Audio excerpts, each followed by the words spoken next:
प्रथम अपने शिव गुरु के चरणों में प्रणाम। मैया भवानी के चरणों में प्रणाम। मेरा प्रणाम स्वीकार हो। धरती स्थल पर बैठल बानी, धरती दैया को भी प्रणाम। मेरा प्रणाम स्वीकार हो। हरिंद्रानंद साहब जी को प्रणाम। शक्ति स्वरूपा नीलम दीदी को प्रणाम। मेरा प्रणाम स्वीकार हो। हरिंद्रानंद साहब जी 3 सूत्र देले बाना। यह 3 सूत्र में सारी शक्तियाँ समाहित बा, जो कि 3 सूत्र पाकर हमने के धरती पर जनमानस के लोग धन्य हो गइल बा। पहला में दया मांगे के बाद, दूसरा में चर्चा करे के बाद, और तीसरा में नमः शिवाय से प्रणाम करे के बाद, दया मांगे के बाद, ये श्री गुरु आप हमारे गुरु हैं, हम आपका शिष्य हैं, मुझ शिष्य पर दया करें। आप नहीं दया करेंगे तो कौन दया करने वाले हैं। ये गुरु जी जनमानस में दया करें, दया करें। ये गुरु जी दया करें, आपके सिवा दूजा कोई नहीं है। ये गुरु बहना लोग जैमना मन से दया मांगे, ओ मन से गुरु जी दया दी हैं, ओ रूप में दया दी हैं। गुरु जी तो कृपालु हैं, दयालु हैं। सब रूप में गुरु जी बाने। हवा के झोंका ऐसा दया दे के चल जाए हैं, लेकिन हमने के पता न चली। ये गुरु बहना लोग दूसरा में चर्चा करना है, चर्चा करेंगे हम लोग। चर्चा करेंगे तो गुरु जी से ज्ञान प्राप्त होए। गुरु जी अपना और आकर्षित करें, हाँ ज्ञान दे, हाँ अंधकार के हटा के प्रकाश की ओर ले चली, हाँ सोचे के क्षमता दे, हाँ राह सहे के क्षमता दे, हाँ दुख काटे का विधि बताई, हाँ क्यों ना माध्यम से दुख हमने का कट जाए, पता ना चली। चर्चा में यही बा, बिगड़ल काम वो गुरु जी बनाई है। चर्चा कैला से बहुत फायदा बा। नहीं तो मोबाइल द्वारा कर लें, मोबाइल से बतिया लें। यही चर्चा में बा अनुभूतिया। जितना हम चर्चा, ये कहीं काम गुरु जी का नहीं हो पा रहा है, जो कि है चर्चा एक काम। दूसरा में नमः शिवाय से प्रणाम है। तीसरा में नमः शिवाय से प्रणाम करने पर माला द्वारा हम लोग का बना हुआ ग्रह परेशानी बिगड़ल काम हम लोग गुरु जी कैंची द्वारा काट कर पास कर देंगे। नया काम नहीं बनने देंगे गुरु जी। इसीलिए हम लोग को अनिवार्य है कि एक माला नहा धोकर सुबह के शाम करें माला द्वारा, नहीं तो गणना ही द्वारा करें, उंगली द्वारा। हम लोग का कर्म फल पास होगा। बिगड़े हुए भाग्य हम लोग का सुधर जाएगा। इसी 3 सूत्र में सब कुछ है। चौथा पर ध्यान नहीं लगाना है कि चौथा सूत्र क्या है। अब चौथा सूत्र तो गुरु जी नहीं दिए हैं, 3 ही सूत्र है।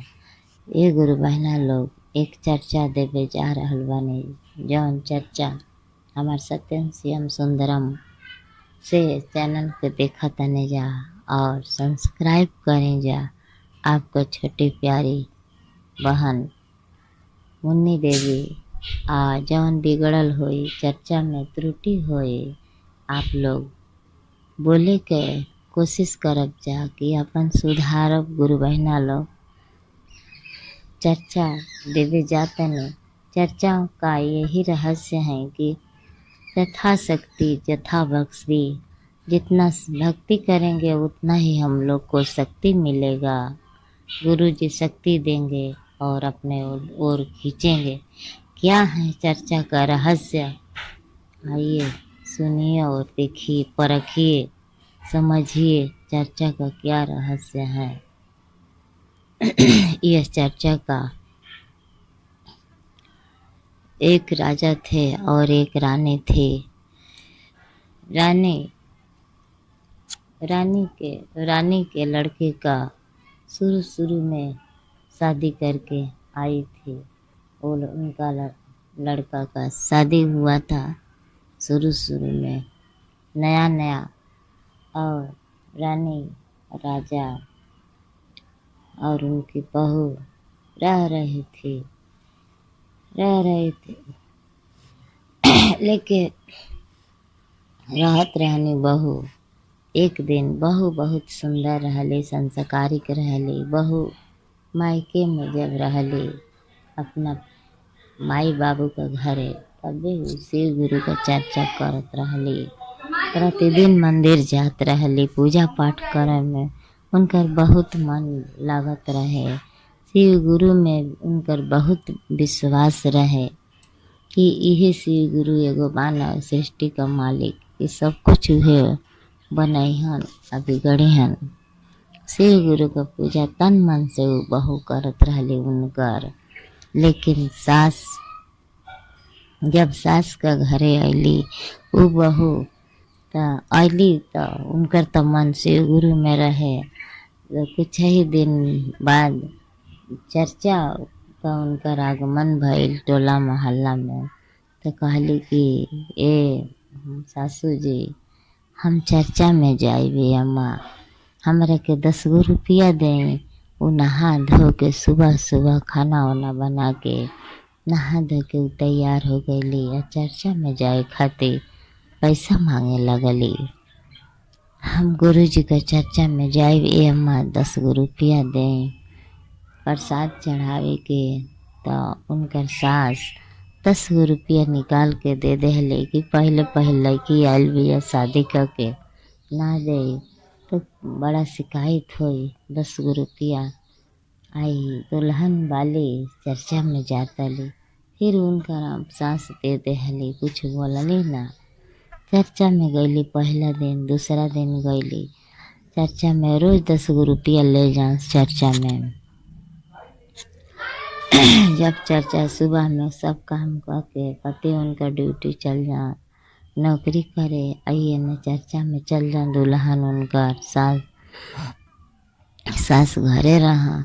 कुछ दिन बीतल, कुछ साल बीतल, तब उनकर सास मन में बहुत ई भइल कि रोज रोज चर्चा में जाती है। साल भर हो गई और 10-10 रुपया लेके जाती है हमेशा। 10-10 रुपया से कितना मतलब पैसा हो गई, कितना बिल हो गई। 10-10 रुपया से हजारों रुपया हो गई। एक तो घर बिलवा दी हमार बहू। अब लड़का से कहे के चाहत ई बात कि तहार बहू, तहार पत्नी रोज रोज चर्चा में जातली, हम कितना दिन छिपाए कि हमेशा ही चर्चा में जातली, दुल्हन वाली रोज चर्चा में जातली। शाम का समय उनका लड़का आई ना, तो अपना लड़का से कहली कि ए बेटा, तू सुना, रोज रोज तो चर्चा में जातली, रोज रोज चर्चा करे जातली। तो हर बहू इतना साल भर तो दिन हो गई, आज ले तो ना बतौले रहनी हाँ, लेकिन आज बतावतनी।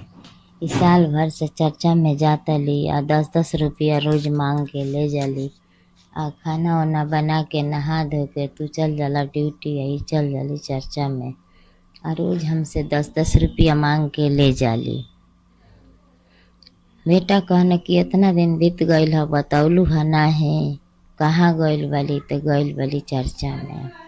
चर्चा में से अली तो प्रसादी देहले, प्रसादी लेके फिर खा के चुपचाप बेटा पटा गई ना कि सवेरे चला सी चर्चा में। फिर सुबह भइल तो उनका रानी के चर्चा का आदत रहे कि चर्चा में जाए के बा हमरा गुरु जी का। तो उनकर लड़का चल गए ना चर्चा ड्यूटी में ना गई ना। उनकर बेटा सुबह में अपन दुआरी पर जाके दरवाजा पर बैठ गए ना, आकि इनकरा पाछे पड़े के चाहता। देखी कैसे चर्चा में जातली, कैसे चर्चा में जातली। दरवाजा पर जाके बैठ गए ना। ये बहू वाली तो नहा धो के अब चलली चर्चा में दुआरी पर। बैठा रहना उनकर बेटा, कहना कहाँ जाता लू, तो हम जातनी चर्चा में। कहना कि इतना दिन तक गइलू, अब तोहके चर्चा में नइखे जाए के, चला हम तोहके कुछ काम बताओ तनी, कुछ काम कर, खाना तनी बनावा हम लियाओ तनी। गइना उनकर बेटा, कहना कि हैला चर्चा में नइखे जाए के, हैला मछरी के बनावा, खूब स्वादिष्ट बनावा, किन के लिए निहा, तोहके चर्चा में अब नइखे जाए के। मन में कहत रहना कि चर्चा में ई जइहा कि त हमही कि त हम उहे रहिहा। राजा उनका लइका मछरी किन के लिया देहला। अब मछरी के ऊ अपन धोवली, ले लेहली मछरी, कपड़ा बदल देहली, गुरुजी में जाए वाला कपड़ा के बदल देहली। अब मछरी हाथ के लेके चल गईली बनावे, बनावली, धोवली ओवली, आ मछरी बना देहली, तोप देहली। और फिर नहा के ना ऊ वस्त्र पहन के, साफ सुथरा वस्त्र पहन के फिर गुरुजी के चर्चा में चल गईली। तोले राजा साहेब के लइका आई ना, कहना कि माई कहाँ बिया, माई कहले कि चल गईली चर्चा में कुल बना उना के। तो कहन गईना राजा साहेब गोड़ हाथ धो के गईना घर में खाना खाए कि कहाँ मछरी बनौले बिया, जानी देखी तो कैसन बनौले बिया। मछरी के थरिया उलाटा तना त गोजर कीड़ा बिच्छी कुलोही मछरी थाली कराही में मार खबा खबा चलत रहना सा, खूब खौड़ खौड़ चलत रहना सा वही कराही में। कराही के फेन तोप देना, आ गुस्सा से भर गई ना कि आज आमस चर्चा में ले कि तो उहे रही कि तो हम ही रहब, आज मार के तो गोड़ तोड़ देब हम उनकर। फिर चर्चा में ना जाए के दिन लौकी, दिन होई कि चर्चा में चल जाए। हाँ अली चर्चा में से अली प्रसाद लेके, कहली कि है प्रसादे ले। कहना कि चल गईलू है, कहाँ गईलू है, तो के का कह के गई रहनी है। आ खूब मोट बाँस ले रहना मारे खातिर, दुआरी पर बैठ के ताकत रहना बाँस लेके। कहना कि चल देखाओ कि तू कहाँ मछरी बनौले वाली। अली तो कहली कि है क्या मछरी बना के तो पले बानी, काहे न खा लेनी है, तब कहाँ बा दिखावा। गुरुजी से सुमिरत रहली कि ये गुरुजी आज तू ही बाला बचाए वाला, दूसरा दूजा केहू दया दे दे वाला नइखे। हमरा पर दया बरसाइब त आपे बरसाइब, हमरा पर बहुत भारी हमरा पर जुर्म कैले बाना, आपका दरबार में गईला खातिर। जेकर गुरुजी सहाय ओकर सब सहाय होला, भगवान सहाय तो सब सहाय। जेकर गुरु पहलवान ओकर गदहो भी पहलवान होला। ये गुरु बहिना लोग गईना घर में कराही के मछरी उलाट के देखता ना, तो खूब बड़ा बड़ा पीस में 100 ग्राम पीस में मछरी भर के कराही में तोपल बा। मछरी खूब स्वादिष्ट बनल बा। अब मछरी के देख के उनकर लइका कहना कि डंडा फेंक दहला, हाथ का बाँस मारे वाला डंडा जहाँ ले रहना बाँस, ओके फेंक के कहना कि ये माई हम गुरुजी का ई जाति है, एकरा पास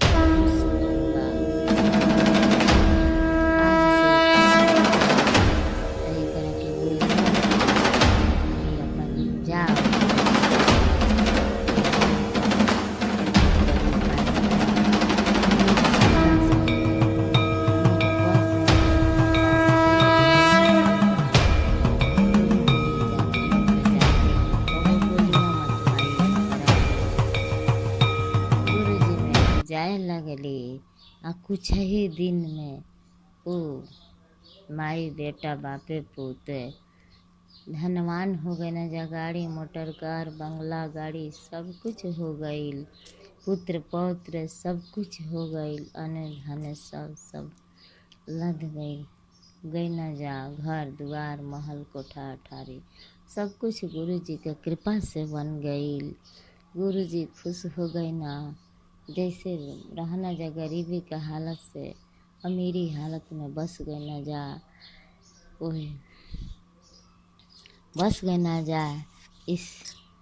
और अब इसी इसी पर हम अपना बाड़ी को विराम देतनी। कुछ